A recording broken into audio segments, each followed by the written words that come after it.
अध्याय 1 भीमाशंकर की भूमि। सुंदर सह्याद्री पर्वत के बीच में भीमाशंकर मंदिर आध्यात्मिक महत्व का प्रतीक है। यह मंदिर घने जंगलों से घिरा हुआ है, वन्य जीवों से भरा हुआ है और अक्सर रहस्यमय धुंध में लिपटा रहता है, जो इसकी अलौकिक आभा को और बढ़ा देता है। 12 ज्योतिर्लिंगों में से एक होने के नाते यह उन भक्तों द्वारा पूजनीय है जो हिंदू धर्म में विध्वंसक और परिवर्तनकर्ता भगवान शिव का आशीर्वाद चाहते हैं। ऋषि कामेश्वर, एक बुद्धिमान और समर्पित ऋषि, मंदिर के पास रहते हैं। उनका जीवन देवता की सेवा करने और दूर दूर से आने वाले भक्तों का मार्गदर्शन करने के लिए समर्पित है। उन्हें शिव पुराण के अपने गहन ज्ञान और भगवान शिव के प्रति अपनी अटूट भक्ति के लिए जाना जाता है। उनके जीवन की शांति खुशी द्वारा साझा की जाती है, जो शिव में अटूट विश्वास रखने वाली एक युवती है। नंदिनी मंदिर में सेवा करती है, अनुष्ठानों में सहायता करती है और मंदिर के मैदान की देखभाल करती है। उनकी भक्ति स्पष्ट है और वह अक्सर अपना समय ध्यान और प्रार्थना में बिताती है, जिससे उन्हें ईश्वर से गहरा जुड़ाव महसूस होता है। शांत परिदृश्य आध्यात्मिक वातावरण के साथ मिलकर अनगिनत तीर्थयात्रियों को आकर्षित करता है। मंदिर की किंवदंती और शांतिपूर्ण परिवेश थके हुए और सत्य की खोज करने वालों को सांत्वना प्रदान करते हैं। हालांकि इस शांति के नीचे दैवीय हस्तक्षेप और ब्रह्मांडीय युद्धों का इतिहास छिपा है, जिसने भूमि के मूल स्वरूप को आकार दिया। अध्याय 2 भीमाशंकर महादेव की कथा। एक शाम जब सूर्य पहाड़ों के पीछे डूब रहा था, मंदिर पर सुनहरा रंग छा रहा था। ऋषि कामेश्वर मंदिर की पवित्र अग्नि के पास खुशी से बैठे थे। वह भीमाशंकर महादेव की प्राचीन कथा सुनाना शुरू करते हैं, जो पीढ़ियों से चली आ रही कहानी है। कहानी की शुरुआत कुंभकर्ण और कर्कटी के घर जन्मे एक दुर्जय असुर भीम से होती है। अपने सौम्य पिता के विपरीत भीम के मन में देवताओं, विशेष रूप से भगवान विष्णु और भगवान शिव के प्रति गहरी नफरत थी। उसकी दुश्मनी इन देवताओं के हाथों अपने पिता और चाचा रावण की हार और मृत्यु से उपजी थी। भीम की शक्ति की इच्छा ने उसे कठोर तपस्या करने के लिए प्रेरित किया, जिससे ब्रह्मा से वरदान प्राप्त हुआ, जिससे वह लगभग अजय हो गया। अपनी नई शक्ति के साथ भीम ने देवताओं और सांसारिक प्राणियों पर आतंक फैला दिया। उसने राज्यों को लूटा, ऋषियों को वश में किया और प्राकृतिक व्यवस्था को बाधित किया। उसके अत्याचार की कोई सीमा नहीं थी और भक्तों की पीड़ा पूरे ब्रह्मांड में गूंज रही थी। देवता पीड़ा को सहन करने में असमर्थ सहायता के लिए भगवान विष्णु के पास गए, लेकिन यह स्पष्ट था कि भीम की हार के लिए स्वयं भगवान शिव के हस्तक्षेप की आवश्यकता थी। ऋषि कामेश्वर की आवाज धीमी हो जाती है, जिससे रहस्य का एक स्पर्श जुड़ जाता है। वह बताते हैं कि एक प्राचीन भविष्यवाणी में कहा गया था कि केवल शिव का एक अवतार ही भीम के आतंक के शासन को समाप्त कर सकता है। भविष्यवाणी में भूमि और उसके लोगों की रक्षा के लिए शिव के एक भयंकर रूप के उतरने की बात कही गई थी। यह रहस्योद्घाटन खुशी को विस्मय में छोड़ देता है। प्रत्येक शब्द के साथ दिव्य रक्षक में उसका विश्वास मजबूत होता जाता है। अध्याय 3 दिव्य अवतरण। जब भीम के अत्याचार चरम पर पहुंच गए, तो भक्तों की चीखें और देवताओं की प्रार्थनाएं भगवान शिव के निवास तक पहुंच गईं। उनकी पीड़ा से द्रवित होकर शिव ने हस्तक्षेप करने का फैसला किया।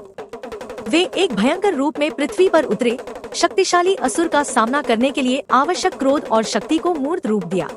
भीम और शिव के बीच टकराव भीमाशंकर के घने जंगल में हुआ।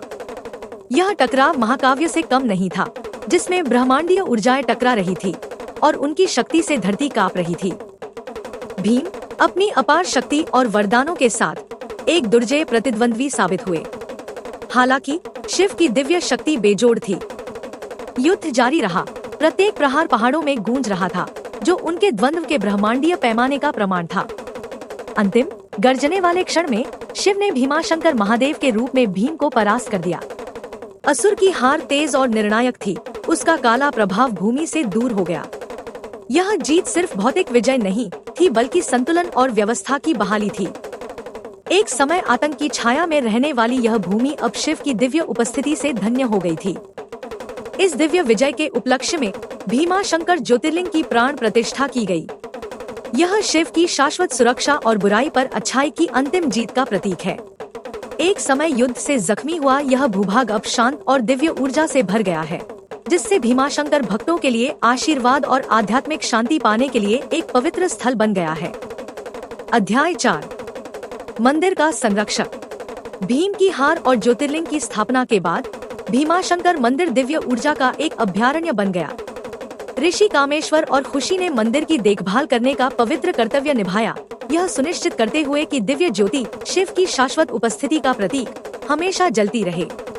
माना जाता है कि यह ज्योति भीमाशंकर महादेव की शक्ति और कृपा का प्रतीक है, जो मंदिर में आने वाले सभी लोगों को सुरक्षा और आशीर्वाद प्रदान करती है। मंदिर एक ऐसा स्थान बन गया जहां सभी क्षेत्रों के भक्त एकत्रित होते थे। वे उत्तर, आशीर्वाद और मंदिर द्वारा प्रदान की जाने वाली शांति की तलाश में आए थे। कई लोगों ने चमत्कारी अनुभवों को याद किया। अपने उपचार और आशीर्वाद का श्रेय भीमाशंकर महादेव की दिव्य उपस्थिति को दिया। मंदिर का आध्यात्मिक वातावरण स्पर्शनीय था और ज्योति की चमक मंदिर और उसके लोगों पर शिव की चौकस निगाहों की निरंतर याद दिलाती थी। ऋषि कामेश्वर ने अपने शास्त्रों और अनुष्ठानों के विशाल ज्ञान से भक्तों का मार्गदर्शन किया, जबकि नंदिनी अपनी अटूट आस्था से कई लोगों के लिए प्रेरणा का स्रोत बन गयी। दोनों के समर्पण ने यह सुनिश्चित किया कि मंदिर की पवित्रता बनी रहे और पवित्र ज्योति आशा और विश्वास की किरण बनी रहे। अध्याय 5, अंधकारमय शगुन। समय बीतने के साथ मंदिर की शांति भंग होने लगी। जंगल पर रहस्यमय अंधेरा छाने लगा। जानवर बेचैन हो गए और कभी साफ आसमान अक्सर बादलों से ढक जाता था। पवित्र ज्योति, जो हमेशा स्थिर रूप से जलती थी, अशुभ रूप से टिमटिमाने लगी। इन अशांत संकेतों के साथ जंगल की गहराई से एक अंधकारमय शक्ति के उठने की अफवाह भी थी। इन गड़बड़ियों के बीच एक नया चरित्र, दक्ष, उभरा। विशाल ज्ञान और रहस्यमय क्षमताओं वाले एक ऋषि, दक्ष ने मंदिर की शक्ति को अपने उद्देश्यों के लिए इस्तेमाल करने की महत्वाकांक्षा रखी। उनका मानना था कि मंदिर की दिव्य ऊर्जा को नियंत्रित करके वह बेजोड़ शक्ति और प्रभाव प्राप्त कर सकता है। दक्ष की उपस्थिति और मंदिर के रहस्यों में उनकी रुचि ने पहले से ही असहज माहौल में साजिश और तनाव की एक परत जोड़ दी। लगभग उसी समय ऋषि वेदानंद नामक एक भटकते हुए तपस्वी भीमाशंकर पहुँचे। वेदानंद एक बहुत ही प्रसिद्ध ऋषि थे, जो प्राचीन भविष्यवाणियों की गहरी समझ और ईश्वर से अपने जुड़ाव के लिए जाने जाते थे। वे अपने साथ ज्ञान की आभा और आसन्न खतरे का संदेश लेकर आए थे। वेदानंद के आगमन को एक संकेत के रूप में देखा गया और वे जल्द ही मंदिर के समुदाय का एक अभिन्न अंग बन गए, मार्गदर्शन प्रदान करते हुए और अपना ज्ञान साझा करते हुए। अध्याय 6, अंधकार की भविष्यवाणी। एक शाम अशुभ बादलों से घिरे आकाश के नीचे ऋषि वेदानंद ने मंदिर के रखवालों और भक्तों को इकट्ठा किया। उन्होंने एक प्राचीन भविष्यवाणी साझा की, जिसमें एक छायादार शक्ति की बात की गई थी जो कभी भीमाशंकर के नीचे सोई हुई थी, अब मंदिर की पवित्रता को खतरे में डालने के लिए जाग रही है। भविष्यवाणी में तारक के उदय की भविष्यवाणी की गई थी, जो एक अंधकारमय जादूगर और भीम का समर्पित अनुयायी था, जो अपने स्वामी की हार का बदला लेना चाहता था। भविष्यवाणी के अनुसार तारक ने सदियों तक प्रतीक्षा की, शक्ति जुटाई और अपना समय बिताया। उसका लक्ष्य पवित्र ज्योति को दूषित करना और उसकी दिव्य ऊर्जा को अपने स्वयं के अंधेरे उद्देश्यों के लिए उपयोग करना था। यह न केवल मंदिर को अपवित्र करेगा बल्कि दुनिया के संतुलन को भी बिगाड़ देगा। भविष्यवाणी में एक दिव्य रक्षक का उल्लेख किया गया था, जो इस आसन्न अंधकार के खिलाफ मंदिर और उसके भक्तों की रक्षा करने के लिए उठेगा। जैसे ही वेदानंद ने बात की, माहौल तनावपूर्ण हो गया। भक्त भय और अनिश्चितता से भर गए। हालांकि भविष्यवाणी में रक्षक के उल्लेख से आशा की एक किरण भी दिखी। वेदानंद ने जोर देकर कहा कि भीमाशंकर महादेव में आस्था और अटूट भक्ति इस कठिन समय में बहुत महत्वपूर्ण है। उन्होंने सभी से अपनी प्रार्थनाओं में सतर्क और दृढ़ रहने का आग्रह किया। अध्याय 7, एकत्रित तूफान। जैसे जैसे दिन बीतते गए, तारक का अंधकारमय प्रभाव और अधिक प्रबल रूप से प्रकट होने लगा। भीमाशंकर के आसपास का एक समय जीवंत जंगल अब भयावह रूप से शांत हो गया है और मंदिर का वातावरण एक अशांत ऊर्जा से भर गया है। तारक ने अपने काले जादू का उपयोग करके पवित्र ज्योति को दूषित करने का प्रयास किया।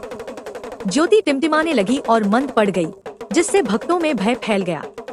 मंदिर की एक समय सुरक्षात्मक आभा फीकी पड़ने लगी और स्थान की आध्यात्मिक ऊर्जा कम होती हुई महसूस हुई। ऋषि कामेश्वर, नंदिनी और ऋषि वेदानंद ने स्थिति की गंभीरता को महसूस किया। वे जानते थे कि उन्हें मंदिर और इसकी पवित्र ज्योति को दूषित होने से बचाना होगा। तीनों ने अथक परिश्रम किया, अनुष्ठान किए और मंदिर की आध्यात्मिक सुरक्षा को मजबूत किया। विशेष रूप से नंदिनी ने दिव्य ज्योति से गहरा जुड़ाव महसूस किया। उसकी भक्ति इसके साथ प्रतिध्वनित हुई जिससे उसे जिम्मेदारी और उद्देश्य का एहसास हुआ। इन प्रयासों के बीच नंदिनी को भीमाशंकर महादेव से एक दिव्य दर्शन प्राप्त हुआ। इस दर्शन में उसने खुद को एक महान शक्ति का प्रयोग करते हुए देखा, जो अतिक्रमणकारी अंधकार के खिलाफ मंदिर की रक्षक के रूप में खड़ी थी। दर्शन ने उसके भीतर एक छिपी हुई ताकत का संकेत दिया, जिसे वह अभी तक पूरी तरह से समझ नहीं पाई थी। इस रहस्योद्घाटन ने उसे विस्मय और आशंका दोनों से भर दिया, क्योंकि वह आने वाली घटनाओं में अपनी भूमिका के महत्व को समझने लगी थी।